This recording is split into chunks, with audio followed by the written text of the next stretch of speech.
Hello and welcome to another episode of Star Wars Alliance. Of course, I'm your host, Clay, and once again, I am here alone, but that is okay. I am here to say that Katie is well, her baby is well.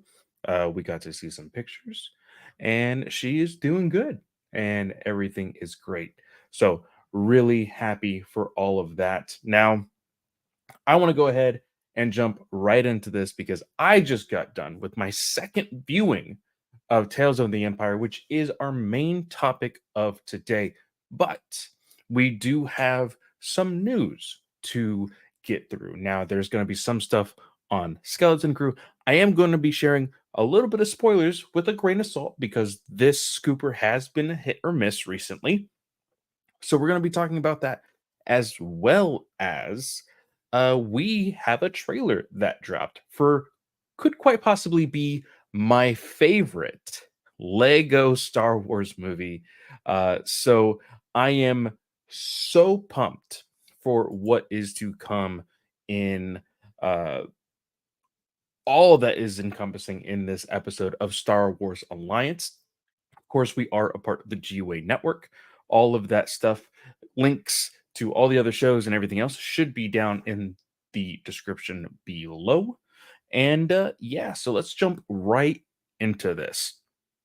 Now, the first bit of news is coming from Collider, and it is a Skeleton Crew. Now, we have heard things that it makes you kind of think, well, is this show ever going to actually be released? Well, we have gotten a release window. So it states in this article here, this was who was it that actually gave the uh date? Now, from what I am seeing here, oh shoot, I just read through this entire article earlier today, and now I am blanking on the individual who is saying, okay, so uh it's saying here that the Skeleton Crew will arrive on Disney Plus this Christmas season. Uh Now it says that during an interview at CCXP, John Watts said that it should be released Disney Plus around Christmas. It's been a packed year for Star Wars series. Of course, this talking about now Bad Batch, which we just finished, Acolyte, which is coming up, as well as the Tales of the Empire that we are going to be talking about today. Now, in this article, it also talks about the main plot of the story as well of this series of Skeleton Crew, along with some quotes from some other members of the cast. Now, there is a quote here that says, uh, the story will follow kids as they navigate a dangerous galaxy in search of their way home. Now, there is here that says little else is known. Oh, here it says Skeleton Crew is set to follow four children that make a shocking discovery on their home planet that leads them to get lost on a mysterious journey in a dangerous and unfamiliar galaxy. Little else is known about the plot at this time, and the series has yet to debut an official trailer. Now, I am a little iffy on the vagueness of this plot. I understand, yes, context can be given once the trailer actually comes out, but the phrasing of four children make a shocking discovery on their home planet, leave the planet, and then they get lost because they left the planet. It doesn't really scream like, oh, this is amazing. Like, there's nothing there that really grabs me. I'm guessing it's the shocking discovery part that should get people that are like, okay, like this is clearly what we need for that little, Star Wars spark. But I don't know. Like we of course we've been given the teaser of, oh yeah, this is Stranger Things in space, Stranger Things in Star Wars. Um I'm not getting that vibe from this one statement, from this small little uh plot detail. Uh says here that uh a lot of people are praising these children actors, calling them out of this world. Um and I don't know. We'll see. We have heard that the filming was like not the best. I'm not gonna say that it was horrible. Some of the reports are flip-flop, on that. It says that most plot details have been kept under wraps, but Skeleton Crew has been described as more than just a kid show. Jude Law, familiar with Disney's system, thanks to his work on Captain Marvel, of course, the MCU movie, has spoken openly about the series since his casting, declaring his character contradictory, and also claiming he'd love to be a Han Solo of the Skeleton Crew. Now, I believe it was Katie that shared, and I think recently the tweet was actually uh, deleted. Oh shoot, who is that character's name? Hold on one second. Uh, let's see here. Also, Andrew, hello in the chat. Thanks for stopping by. Thanks for being here. Um, okay, let's see here. Star Wars. What was the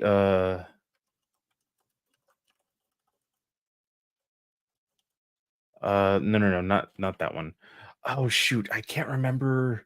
Uh oh, I think it was a Force Awakens character in the very beginning. He was uh Lore Santeca. Okay, so there was a tweet that said, "Oh, I think this would be really cool that if Jude Law's character was actually a young Lore Santeca." Now, here's the issue that I have with this, and it can play out because recently in the High Republic, we have, and I personally don't know anything outside of the High Republic when it comes to the Santecas, but the Santecas can be a controversial family. So when it comes to the idea of contradictory, yes, I get that.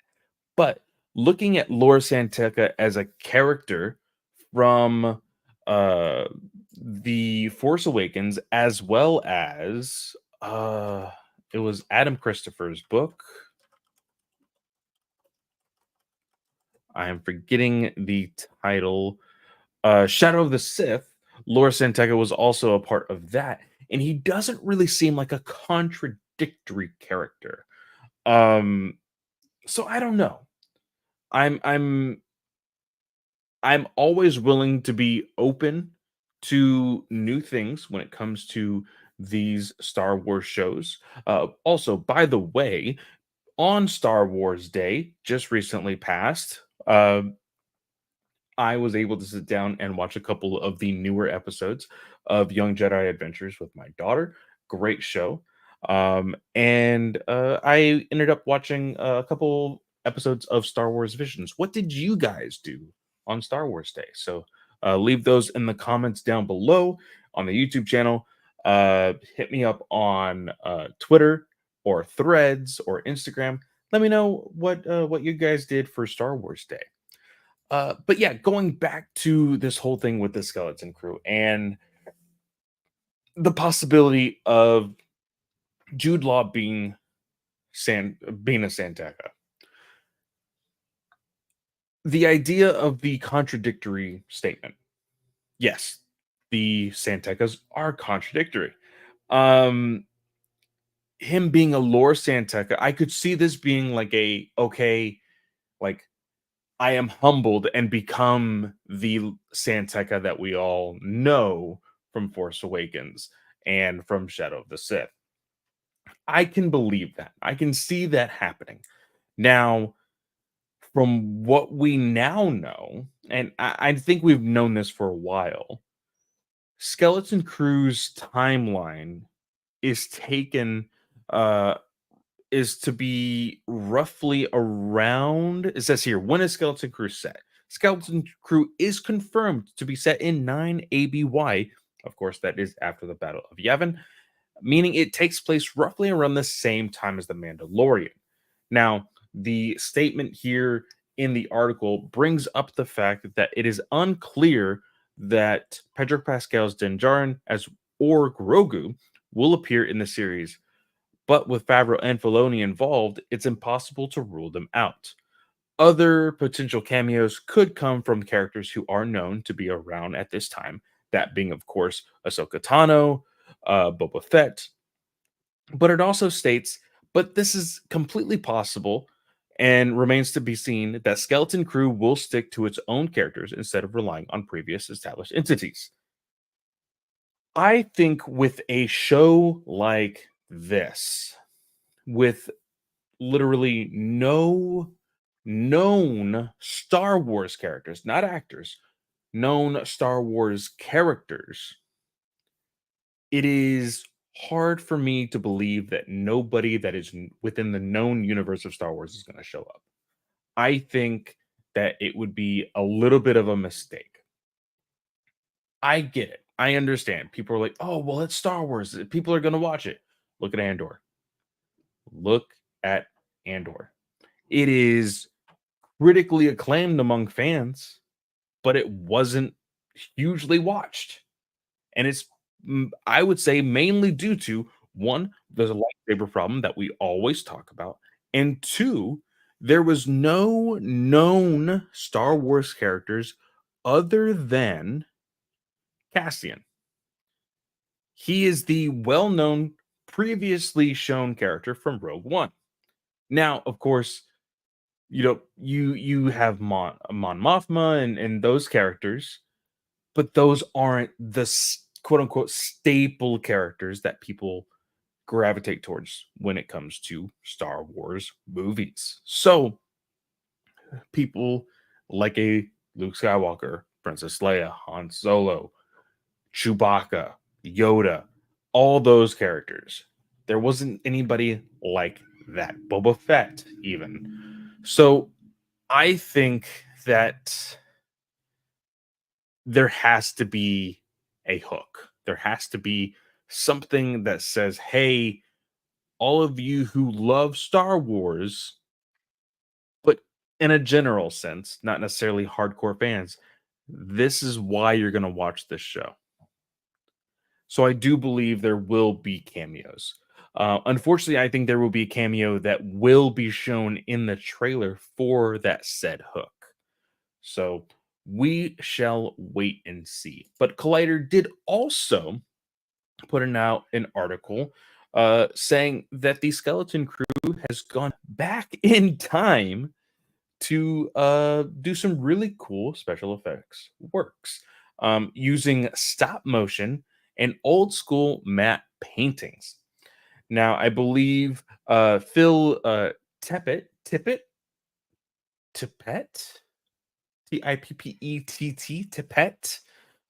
or Tippett, I don't know. I'm going to say Tippett is a specialist when it comes to the stop motion in Star Wars. Of course, famously, when you're like, okay, well, what stop motion are you talking about? There is, of course, the what is the chess game? The chess game is Djarik, of course, played on the Millennium Falcon, as well as other creatures and sequences within the original trilogy of Star Wars, the Tauntaun and things like that. I'm gonna be very interested to see how that plays out in a modern storytelling sense. I think it is always cool when you can bring some of those stylizations of filmmaking back and modernize them. But is if this is just a tool to attempt to make it feel like the original trilogy, I think that's not going to do very well considering you look at things that are supposed to be within the same part of the timeline as the original trilogy, aka The Mandalorian, Rogue One, uh, Andor, things like that. And it's just not going to sync well. So again, I am always skeptical of these things. I am still going to have an open mind towards these things. So I I I still don't know how I feel about the show. Which isn't a horrible thing. Um I am still excited for the idea of Stranger Things in the Star Wars universe, but they have to. Stranger Things was a just knock in the park back in the day. It really genuinely was. With so many things trying to grab that feeling, since then, I think you have to do something super special. And we'll just see if the Skeleton Crew is actually going to be able to do that. Um, and then the same article does go back and say things about the plot that we had already talked about and everything else. So nothing too crazy in that second article. Now, next up on our list of things to talk about, I did say I'm going to share a spoiler for Ahsoka. So, if you do not want to be spoiled by a potential spoiler, of course, I did say take this with a grain of salt because this scooper has been hit or miss and has been under fire a lot for being a hit or miss recently. So, go ahead and skip like a minute or two. I will just skim through this very, very quickly because I will be completely honest. I do not know enough about the said spoiler to really elaborate on it. I'm just going to say it. And I am going to possibly ask Katie about this said character. I will give you a tease at that right now. So if you don't want to hear anything about it, go ahead and skip, a minute or two.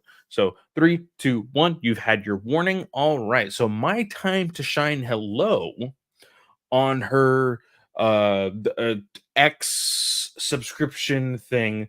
I don't know how this all works on Twitter, but if you're subscribing to a person on Twitter, they can lock some tweets that you put out, and then you can subscribe and then unlock those tweets. But you can read a little bit of a preview of that said tweet. And so I did see it says here, and then it starts to fade to black because I need to unlock it. It says the mother will be the villain for Ahsoka season 2. So I did check out that character. The mother is said to have a name of Abeloth. Is that how you pronounce it? Abeloth. Said to be the bringer of chaos and the destructor is what I'm seeing on the Wikipedia. I don't know anything else of this character currently from what I have read and seen on, of course, the Clone Wars animated series dealing with the father, the daughter, and the son. Uh, there was no mention of the mother, from what I can remember. So I don't know anything if there has been anything in canon. So it's going to be very interesting to see that route go about. And if it comes true, then good on you. My time to shine. You got something. Now, with that, let's jump into the other things we're going to be talking about this evening. The very next thing is, like I said, Lego Star Wars put out a trailer 2 days ago. What is today? Today is Wednesday. On Monday, they dropped the trailer, the teaser trailer to Lego Star Wars Rebuild the Galaxy. This looks absolutely amazing. This is a multiversal story. Literally, the building blocks of the universe. I thought this was so funny. It says the building blocks of the galaxy are getting mixed up, and it's literally because it's Lego. Like the planets are literally just being demolished as Legos do, and then reconstructing, and it's like changing things. I thought this was very, very clever, very, very fun. Um, we see uh like the rebels and the republic kind of like switching spots. We see other characters just completely being erased. There is a gender bend of what I believe will be Lando. So like I don't know if it's a different character at all. We see X-wing tie fighters here, but the one thing that got everybody's attention, which I think is absolutely amazing, is Darth Jar Jar. This is gold. This is so, so good. And also, Star Wars, Lucasfilm, all future Lego games, you have now created Darth Jar Jar in the Lego canon. I need to be able to play Darth Jar Jar on all of my Star Wars games from now on. Freaking most recent one, the Skywalker saga. There better be a Darth Jar Jar DLC and make it free. Make it free to everybody so everybody can play this because this is amazing. This is gold. This is so, so good. If people don't know the cult following of Darth Jar Jar, I don't know personally where the rumor for Darth Jar Jar started. I don't know how it went about. I don't know who on what Reddit page, thread, internet forum, whatever. I don't know where it started. But the gist of it goes is that Jar Jar Binks was supposed to be the actual mastermind behind everything of the Sith. He was actually a dark lord of the Sith. Um and it's so like it's so funny because the way people explain it, you actually sit there and you're like, "Holy shit. I think Jar Jar Binks is a Sith Lord." Because especially in the most recent re-release of The Phantom Menace, by the way, um, you see him acting super goofy. And I think that's everywhere you see Jar Jar Binks up until, of course, Revenge of the Sith. Um, Jar Jar Binks is super goofy. And you see him like falling over and like having these near misses on things that are attacking him and like accidentally like destroying all of these droids. Well, it's said to not be a coincidence. It's said to not be an accident whatsoever. It's all manipulation of the force, and that it was the perfect cover for Darth Vader, or sorry, Darth Jar Jar. That is gold. It's amazing. It's so stupid, it works. Like, I have ever since I heard the theory and saw fan art of Darth Jar Jar, I've always wanted Darth Jar Jar. It just makes sense. It's so good. Um, and so yeah, in this new Rebuild the Galaxy Lego Star Wars movie, we get Darth Jar Jar. Of course, this character is being uh voiced by the original Ahmed Best, as well as uh, we get Mark Hamill back as Luke Skywalker in this movie as well. So we're getting two returning actors of the main Star Wars line to enter the Lego Star Wars universe. I think this is awesome. This is set to release in September, I believe. Let me double check that actually. September 13th on Disney Plus. This is great. I absolutely love this. I don't know how many times I can say that. I am super hyped for this. Um, this might be depending. Well, actually, let's go ahead and look at the calendar. September 13th is a Friday.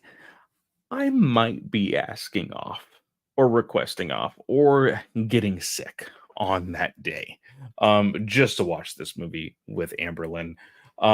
That's great. That's absolutely amazing. Cannot wait to see this movie.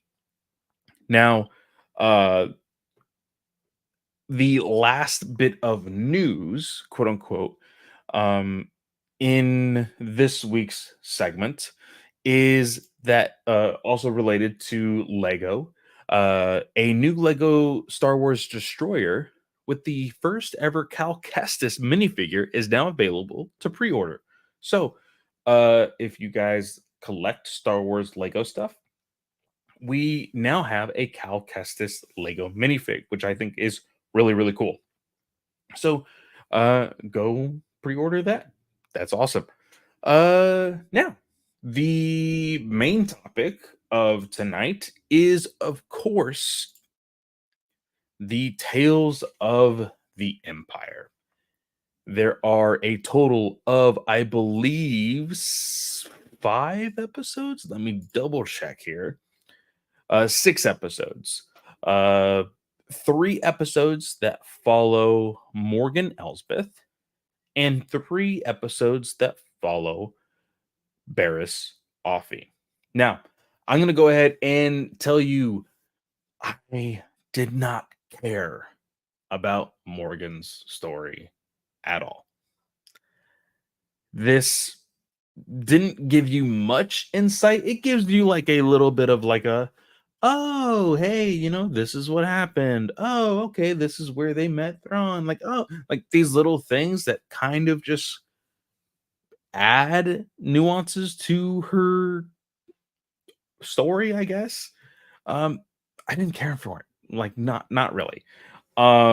There's a cameo in there, technically two. Well, technically three, sorry. Three cameos in the Morgan Elsbeth story, which I will talk about here in a second, that are just like, okay, one of them I literally did not even find out until like right before we started recording tonight. So there's that. And then Barris Offee's story, I think, is very, very interesting, and it actually has some implications to the future of what could possibly be this small pocket of the Skywalker saga, um, in the, of course, uh, Mandoverse original trilogy story plot. So I think that's very, very interesting. So, first off, episode 1 is the Path of Fear. Well, let's just talk about the three altogether. For Morgan Elsbeth, it is the Path of Fear, the Path of Anger, and the Path of Hate. A lot of paths for Morgan. Um, and the three of these episodes, again, nothing too dramatic happens. We see the attack on Dathomir that was uh uh, uh, drawn by General Grievous. We see Morgan Elsbeth's mother being killed, and Morgan being like almost the sole survivor of the uh, Dathomir witches. So the characters that end up saving her, and this is the cameo I was talking about. It says here Morgan Elsbeth is taken by the Mountain Clan on Dathomir. The Mountain Clan first appeared in the Legends book, The Courtship of Princess Leia, but the Tales of the Empire is their first canon appearance. Uh, so that's interesting. That's pretty cool. This is, of course, a clan that was very much like hey, we don't want to fight. We're just here to survive. We'll just, y'all deal with y'all's business, whatever. But they were willing to take care of Morgan Elsbeth, and Morgan was only interested in revenge. And uh, her revenge got some of the Mountain Clan killed, and because of that, eventually the leader of the Mountain Clan was like, "Hey, like you have chosen your path. It is clearly the wrong one, but we don't want you killing any more of our people. So get out." Basically. Of course, we do a time jump where she is in the midst of the Empire, uh, showing off some plans for, I believe, what will eventually be the stuff that is worked on in Rebels for some of the projects that Thrawn worked out. Um, and it's essentially the first meeting of Thrawn and Morgan Elspeth is that second episode. Um, This on this episode, there was the cameo of uh oh shoot. What's his name? His name is Rook. Rook is his name. Um so me and Katie were talking about the timeline of these episodes when we were watching it on May 4th. So I looked. Rook was, I believe, killed in one BBY. Yeah, right? That makes sense. One BBY. So you have to think of this like in that aspect. And I was just like, it doesn't really make sense. Like it vaguely makes sense, but at the same time, like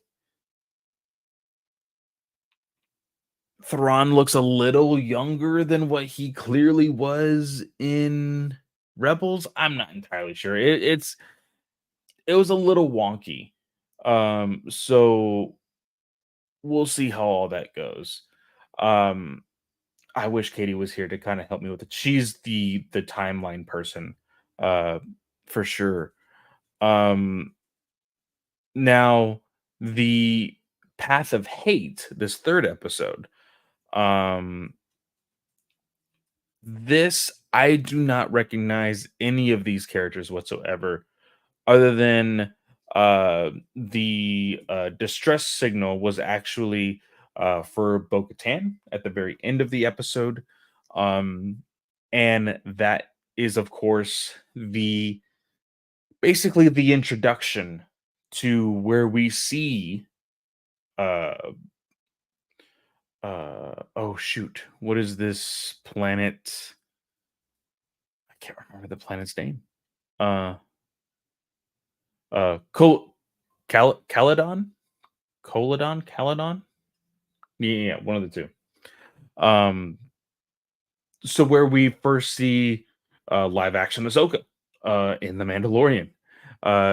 So the timeline is very, very short there. Um, but yeah, these episodes kind of intriguing, but like to me, there weren't they weren't things that were like, holy crap, I needed to know this to like have like an aha moment as a Star Wars fan. It was just like, okay, you filled some gaps, cool. It is what it is. Um, the next three though, Barris Offee's story, that that story was very, very fun. I really, really, really loved this story. We see Barris Offee's introduction into the Inquisitors. This is absolutely amazing. We see that the person that has recruited her into the Inquisitors is, of course, the fourth sister. The fourth sister was first shown in the Obi-Wan Kenobi series on Disney Plus, and uh, she is played by Raya Kilstead. I don't know if she was actually the person to voice her in Tales of the Empire. I have to look that up. Um, we did, of course, get the uh, Grand Inquisitor, who Jason Isaacs did return for the voicing of that character.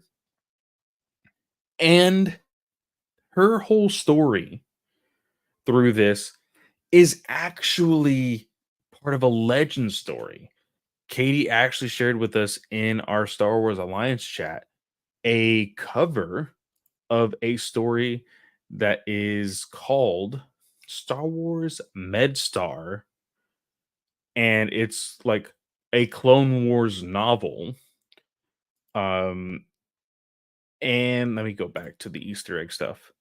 Uh, this one is like the first story of hers, of course, is the recruitment into the Inquisitors. This is her, you see, not for the first time, because we do see her kind of draw upon the dark side in the Clone War series. Here we see it again. She becomes the person on top and becomes the new Inquisitor. We see the next episode is her first mission. That mission being to eradicate the Jedi. When they go onto this planet, you see them finally figure out where a Jedi is, thanks to the help of actually a little girl, a little boy, I believe, in this town that's on this planet. Um, and fourth sister and Barris go out to find this character, this Jedi, this lone Jedi, which is, I believe, confirmed to be the first non-binary uh, Jedi, which I think is really cool. Really epic fight scene, really really cool. And uh, fourth sister strikes them down, but they are still alive. Um, and the one thing that you notice, Barris still has this idea that like, oh, like they are the Galactic Empire now, but she still has the ideals of the Republic and like wanting to make life better for people, and clearly not the way the Inquisitors think, but in a sort of way that they manipulated her to be like, hey, this is how you better, the Chancellor Palpatine. He wants the best for the galaxy and all of this stuff. So like they manipulated her into thinking this way, but it's clearly not the way that she's supposed to be thinking. It's really weird, but I do like it for the progression of her character in these 3 episodes. She tells the fourth sister, like, we could save this Jedi. Let's go save them. Like, yes, it's the eradication of the Jedi, but we could still like help them and sway them to our side and them be a force for good, which is what she still thinks that she is. And the fourth sister reminds her, like, nah, like we're healer. We are here as eradicators, as terminators. We're going to kill every Jedi that we meet. And Barris is like, well, then there's one more Jedi you have to deal with, and knocks her off the cliff. Um, the intro to the third episode, we see these random characters taking their child to somebody who is known as the healer. We find out that is Barris. She has left the Inquisitor program. She has done away with all of that. She has grown. She is aged. This is quite some time in the future. And who is chasing this family? The fourth sister. But we learn that this family is in search of somebody to help them because the Empire is interested in their child. And we have learned because of the Bad Batch that they are interested in children with high midichlorian counts, who is quite possibly interested in, or not interested, but could possibly be force sensitive. Barris gives this whole info dump right here. And she's like, you know what, y'all, be safe. Y'all leave. I will hold them up for as long as I can.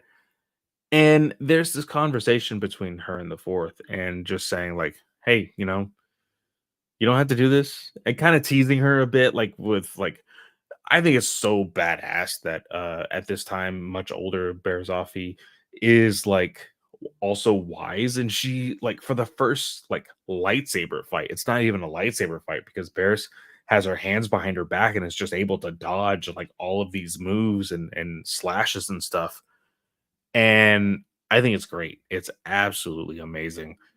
Um, but the one thing that I didn't get is that eventually Barris is like, "Okay, I needed them to get a clean head start. Go after them." You know, they went into this cave, but I can promise you, you'll never make it out of this cave. And they go, and there's a little bit of this like intense like maze like sequence between the fourth sister and these people trying to get away from them. But eventually, Barris is right. The family gets away, and the fourth sister is stuck in this cave in this maze. And Barris is using, of course, the force to speak to her, like, hey, fear is not your ally.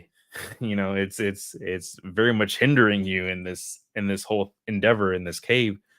And out of just anger, the fourth is just slashing and stabbing and accidentally stabs Barris. And it looks like she's about to die.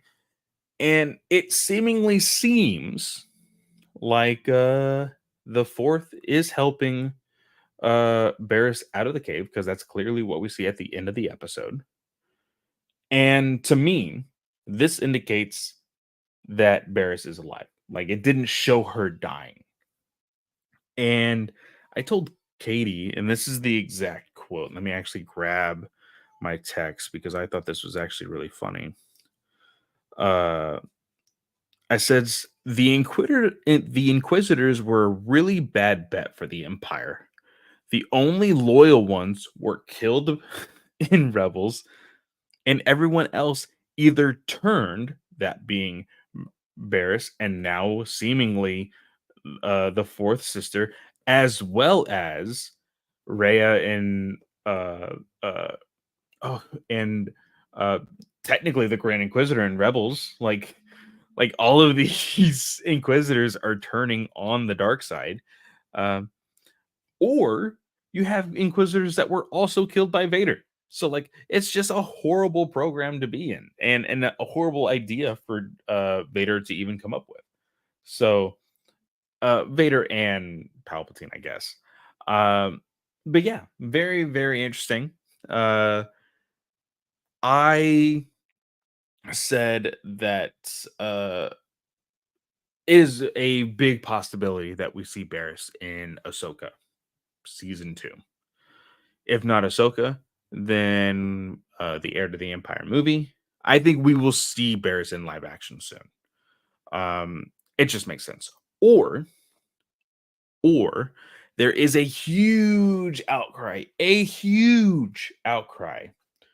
for a Rex and Echo series animated. And we have also heard that everything that from the voice actor of Asajj Ventress that this is just the beginning. Maybe we get that Path animated series, and it features Asajj, Barris, Echo, Rex. Like that could totally make sense. I think it could. It'll be very interesting. Uh, but I like it. I like how uh this whole thing uh with Tales of the Empire ended up.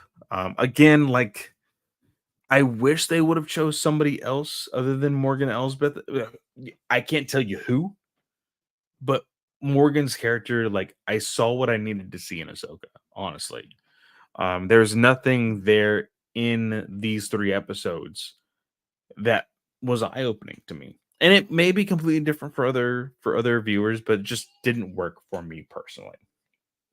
But that is it for this episode of Star Wars Alliance. I want to thank everybody uh, that has lasted this long for sticking around and listening to me. I promise, guys, You're only gonna have a few weeks of this, and then Katie's gonna come back, and we're gonna be rocking it just like how we've always been for the past 2 years. But remember, guys, Acolyte is coming up soon. We have the review of Temptation of the Force that is also coming up soon. I am nearly finished with our early copies of that. About 10 more chapters, and I think I should be finished by the end of this week. So, yeah, it is all fun and games there. Of course, you can always find me at Fanboy Clay on any and all social media. Look out for my Twitch channel, Fanboy Clay 10. That's Fanboy Clay 10. um, I don't know if I technically can stream, but I did get entered into the alpha test for Marvel Rivals, a new PC video game, and I do want to see if I am allowed to stream it. I think that would be a lot of fun. But thank you again for being here. Thank you so much, Andrew, for showing up in the YouTube chat. Remember, guys, you can always come hang out with me every single Wednesday night at 7 p.m. Eastern Standard Time here on YouTube. But you can also always check out our Star Wars hotline, 830-538-4828. You can leave a message or text me at that number.